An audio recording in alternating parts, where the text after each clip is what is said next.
নমস্কার, খবরের প্রথমে দেখে নেব আজকের শিরোনাম। জয়নগরে টিএমসি বিধায়ককে তাড়া করল জনতা। তৃণমূল সাংসদ দেখলেন চটি, উঠল গো ব্যাক স্লোগান। আরজিকর কাণ্ডে জেলবন্দি, এরই মাঝে ভালো খবর এলো সন্দীপ ঘোষের জন্য। প্রতি বছর অ্যাকাউন্টে ঢুকবে 10,000 টাকা। কৃষকের জন্য দুর্দান্ত প্রকল্প আনলো পশ্চিমবঙ্গ সরকার। পুজোয় বাড়ি বাড়ি অভিষেকের দূত, উপহারের সঙ্গে কি বার্তা পাঠালেন তৃণমূল সাংসদ? অনুব্রতর জন্য আরো বড় সুখবর, এবার জেল থেকে ছাড়া পেলেন সাইগল হোসেন। জয়নগরের মোশমারিতে নাবালিকার দেহের সুরথালকে কেন্দ্র করে চরম উত্তেজনা ছড়ায় হাসপাতালে। শনিবার দুপুরে নাবালিকার দেহের সুরথালের সময় সেখানে পৌঁছন স্থানীয় তৃণমূল বিধায়ক ও তৃণমূল সাংসদ। হাসপাতালে পৌঁছলেন বিজেপি নেত্রী অগ্নিমিত্রা পাল ও বাম নেত্রী মীনাক্ষী মুখোপাধ্যায়। ওদিকে তৃণমূল বিধায়ককে দেখেই তারা করেন স্থানীয়রা। শুক্রবার রাতে জয়নগরের মোশমারিতে উদ্ধার হয় চতুর্থ শ্রেণীর ছাত্রের দেহ। টিউশন পড়তে বেরিয়ে নিখোঁজ হয়েছিল সে। পরিবারের দাবি 10 বছর বয়সী ওই কিশোরীকে ধর্ষণ করে খুন করা হয়েছে। এই ঘটনায় মোস্তাকিন সর্দার নামে 19 বছর বয়সী এক যুবককে গ্রেপ্তার করেছে পুলিশ। এদিন দুপুরে সুরথাল করতে নিহত নাবালিকা দেহ নিয়ে যাওয়া হয় পদ্মেরহাট গ্রামীণ হাসপাতালে। এরপর চূড়ান্ত অরাজকতা তৈরি হয় সেখানে। হাসপাতালে পৌঁছে বিক্ষোভ দেখাতে থাকেন মৃতের গ্রামের বাসিন্দারা। তখন সেখানে পৌঁছয় স্থানীয় তৃণমূল বিধায়ক গণেশ চন্দ্র মণ্ডল। তাকে দেখেই তাড়া করেন বিক্ষোভকারীরা। পরি মরি ছুটে এলাকা ছাড়েন তিনি। এরপর সেখানে পৌঁছলেন স্থানীয় তৃণমূল সাংসদ প্রতিমা মণ্ডল। তাকে দেখে গো ব্যাক স্লোগান ওঠে হাসপাতালে। এর মধ্যে হাসপাতালে পৌঁছে বিক্ষোভ দেখাতে থাকেন বিজেপি নেত্রী অগ্নিমিত্রা পাল। মৃতের বাবার সঙ্গে কথা বললেন তিনি।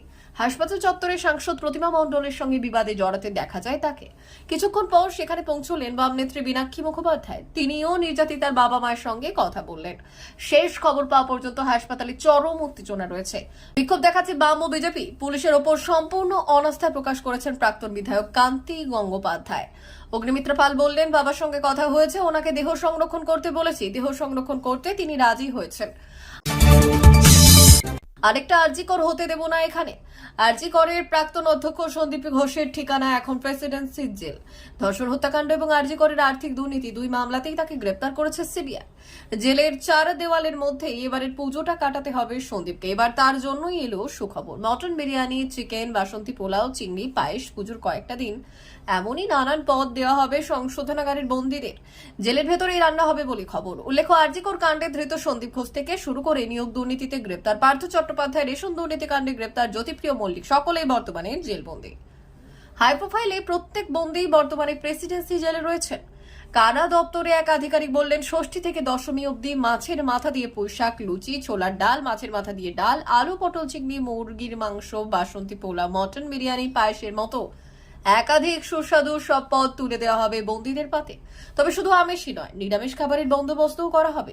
যারা নিরামিষ খেতে চান তাদের পাতে তেমন খাবার তুলে দেওয়া হবে। পুজোর সময় জেলবন্দীদের জন্য এলাহি খানাপিনার আয়োজন প্রসঙ্গে কারা দপ্তরের ওই আধিকারিক বললেন, প্রত্যেকটি উৎসবের ক্ষেত্রে বন্দীদের থেকে ভালো ভালো খাবারের আবেদন পাই আমরা। এই বছর মেনু তৈরি করা হয়েছে। আশা করছি এই মেনুর ফলে তাদের মুখে হাসি ফুটবে।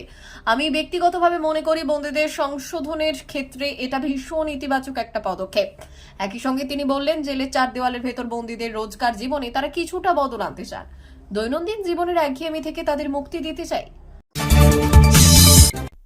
গতকাল রাত থেকে ধর্মতলায় অবস্থান চালিয়ে যাচ্ছেন জুনিয়র ডাক্তাররা। শুক্রবার সন্ধ্যায় এসএসকেএম হাসপাতাল থেকে ধর্মতলা পর্যন্ত বিশাল মিছিলের মাধ্যমে কর্মবিরতি প্রত্যাহারের ঘোষণা করেন তারা।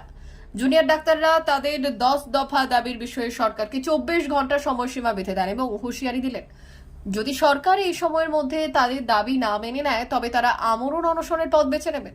লালবাজারের পক্ষ থেকে জুনিয়র ডাক্তারদের কাজ জানানো হয়েছে, পুজোর আগে এই সময় ধর্মতলা এলাকায় ভিড় বেশি থাকে, তাই সেখানে অবস্থান কর্মসূচি চললে সাধারণ মানুষের ভোগান্তি হবে, সমস্যা হবে ধর্মতলায় যান চলাচল নিয়ন্ত্রণেও। তাই জুনিয়র ডাক্তাররা যদি অবস্থান করতেই চান তাহলে অন্য কোথাও করুন, ব্যস্ত ধর্মতলা চত্বরে নয়। কলকাতা পুলিশের পক্ষ থেকে যে ইমেল ডাক্তারদের করা হয়েছে তাতে লেখা রয়েছে, শুক্রবার রাত 9:55 ধর্মতলায় ধর্ণা এবং অনির্দিষ্টকালের জন্য অনশনের অনুমতি চেয়ে পুলিশের কাছে আবেদন করা হয়েছিল। ট্রাফিকের দিকটি মাথায় রেখে সেই আবেদনে সাড়া দেওয়া যাচ্ছে না। এই কর্মসূচির জন্য সাধারণ মানুষের সমস্যা হতে পারে, রাস্তায় দীর্ঘ যানজট তৈরি হতে পারে। পুজোর মুখে ধর্মতলা এলাকায় প্রচুর মানুষ কেনাকাটা করতে যাচ্ছেন। পুজোর প্রস্তুতি পর্বে এখন প্রতিদিনই সেখানে খুব ভিড় হচ্ছে। এছাড়া বিভিন্ন পুজো মণ্ডপে প্রতিমা নিয়ে যাওয়া শুরু হয়ে গিয়েছে। তাই পুজোর আগে এই কর্মসূচিতে সাধারণ মানুষ সমস্যায় পড়বেন। এলাকার শান্তি বিঘ্নিত হতে পারে। বাংলার কৃষকদের সরকারিভাবে আর্থিক সাহায্য দেওয়ার জন্য চালু হয়েছিল কৃষক বন্ধু প্রকল্প। এর মাধ্যমে সরাসরি ব্যাংক অ্যাকাউন্টে টাকা পৌঁছে যায়। তবে কবে এই টাকা ঢুকবে এই নিয়ে অনেকেই বেশ চিন্তায় রয়েছেন। জানিয়ে রাখি, খুব শিগগিরই কৃষক বন্ধু প্রকল্পের রবি সিজনের টাকা কৃষকদের ব্যাংক অ্যাকাউন্টে পৌঁছে যাবে। 2019 সালে চালু হওয়া কৃষক বন্ধু প্রকল্প কৃষকদের বছরে দুবার আর্থিক সহায়তা প্রদান হবে। ইতিমধ্যে এই খারিফ সিজনের টাকা কৃষকদের অ্যাকাউন্টে পাঠানো হয়েছে, আর এবার রবি সিজনের টাকা দেওয়া হবে। বেশ কয়েকটি সূত্র অনুযায়ী ডিসেম্বর 2024-এ কৃষকরা রবি সিজনের টাকা পেয়ে যাবে। তবে কৃষি দপ্তর থেকে এখনো সুনির্দিষ্ট তারিখ ঘোষণা করা হয়নি। আগামীতে দিন ঘোষণা করা হলে তা জানিয়ে দেওয়া হবে। দুর্গাপুজো উপলক্ষে অভিষেক বন্দ্যোপাধ্যায়ের উপহার দেওয়ার কথা আগেই জানানো হয়েছিল। পুজোর আবহে ডায়মন্ড হারবারের 7টি বিধানসভা কেন্দ্রের প্রত্যেকটি বাড়ি বাড়ি উপহার পাঠানো হয়েছে। এর আগে অনুষ্ঠান করে এই উপহার তুলে দেওয়া হতো, তবে এখন স্থানীয় তৃণমূল নেতারাই গিফট হাতে পৌঁছে যাচ্ছেন বাড়ি বাড়ি। জানা যাচ্ছে, গত 22 সেপ্টেম্বর থেকে এই কর্মসূচি শুরু হয়েছে। ইতিমধ্যে অধিকাংশ বাড়িতে উপহার পৌঁছে গিয়েছে। কিছু কিছু বাড়িতে বাকি রয়েছে, সেখানে আগামী 2-1 দিনের মধ্যে পাঠিয়ে দেওয়া হবে বলে খবর। সংসদের পাঠানো শুভেচ্ছা বার্তা নিয়ে ডায়মন্ড হারবারের মানুষের বাড়ি বাড়ি পৌঁছে গিয়েছে অভিষেকের দূত। পাশে ছিলাম, পাশে আছি এবং পাশে থাকবো। লোকসভা কেন্দ্রের মানুষদের কাছে তৃণমূল নেতা এই বার্তাই পাঠিয়েছেন বলে খবর। তৃণমূল সূত্রে জানা যাচ্ছে, অভিষেকের পাঠানো উপহারের সঙ্গে পুজো শুভেচ্ছা জানানো চিঠি রয়েছে। একই সঙ্গে সাংসদ হিসেবে ডায়মন্ড হারবারের মানুষদের পাশে থাকার বার্তাও দেওয়া হয়েছে। জানানো হয়েছে, যে কোনো প্রয়োজনে তাকে পাশে পাওয়া যাবে। উল্লেখ্য, 24-এর লোকসভা নির্বাচনে ডায়মন্ড হারবার থেকে রেকর্ড ব্রেকিং ভোটে জয়ী হয়েছেন অভিষেক। এরপর ধন্যবাদ জ্ঞাপন অনুষ্ঠানে যোগ দেন তিনি।